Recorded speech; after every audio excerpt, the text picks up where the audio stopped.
Le 17 janvier 2026 restera gravé dans l'histoire politique du Burkina Faso. Une image saisissante a fait le tour des réseaux sociaux, celle du lieutenant-colonel Paul-Henri Sandaogo Damiba, l'homme qui a dirigé la transition en 2022 de retour à Ouagadougou. Mais loin des honneurs et du protocole, c'est sous une escorte militaire stricte que l'ex-président a foulé le sol burkinabé.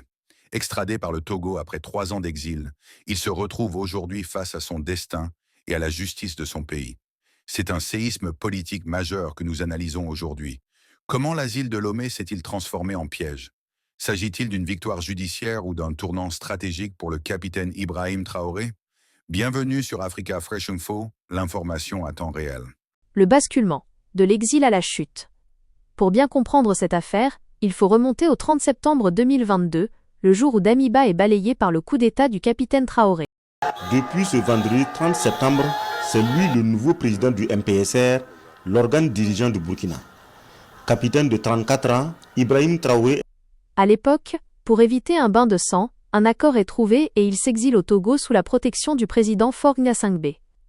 Pendant plus de 3 ans, Damiba s'est muré dans un silence absolu, mais à Ouagadougou, son ombre n'a jamais cessé de planer. Tout a finalement basculé au début de ce mois de janvier 2026, lorsque les services de renseignement burkinabés ont annoncé avoir déjoué une tentative de déstabilisation massive. Les accusations sont tombées comme un coup près, désignant Damiba comme l'un des cerveaux de l'opération, brisant ainsi définitivement son statut de réfugié politique. Le revirement diplomatique du Togo. La grande question qui brûle toutes les lèvres est de savoir pourquoi le Togo a choisi de livrer Damiba maintenant. Historiquement, Lomé a toujours été une terre d'asile discrète pour les dirigeants de la région, mais la donne géopolitique a changé. Sous la pression de l'Alliance des États du Sahel, la coopération sécuritaire semble avoir pris le pas sur les traditions diplomatiques. En fournissant des preuves jugées accablantes, le Burkina Faso a placé le président Faure Gnassingbé devant un choix difficile.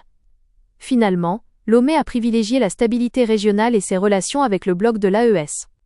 En livrant l'ex-président, le Togo envoie un signal clair. Au Sahel, il n'existe désormais plus de sanctuaire pour ceux qui sont perçus comme des menaces par les autorités en place. Les enjeux d'un procès historique. Désormais détenu à Ouagadougou, Paul-Henri Sandaogo Damiba doit répondre de chefs d'accusation extrêmement graves, allant de la haute trahison au complot contre la sûreté de l'État. Mais au-delà de l'aspect sécuritaire, des dossiers de malversation financière durant sa courte présidence pourraient également refaire surface. Pour le gouvernement du capitaine Ibrahim Traoré, ce procès représente un moment de vérité crucial. S'il permet de prouver la culpabilité de l'ancien dirigeant, il pourrait consolider la légitimité du pouvoir actuel et resserrer les rangs au sein de l'armée. Toutefois, un tel événement reste à double tranchant, car il pourrait aussi réveiller des tensions au sein d'une institution militaire déjà éprouvée par la lutte contre le terrorisme. Conclusion et ouverture. L'arrestation de Damiba marque incontestablement la fin d'une époque et la fin d'un certain sentiment d'impunité pour les figures politiques en exil. C'est un message de fermeté qui résonne bien au-delà des frontières du Burkina Faso.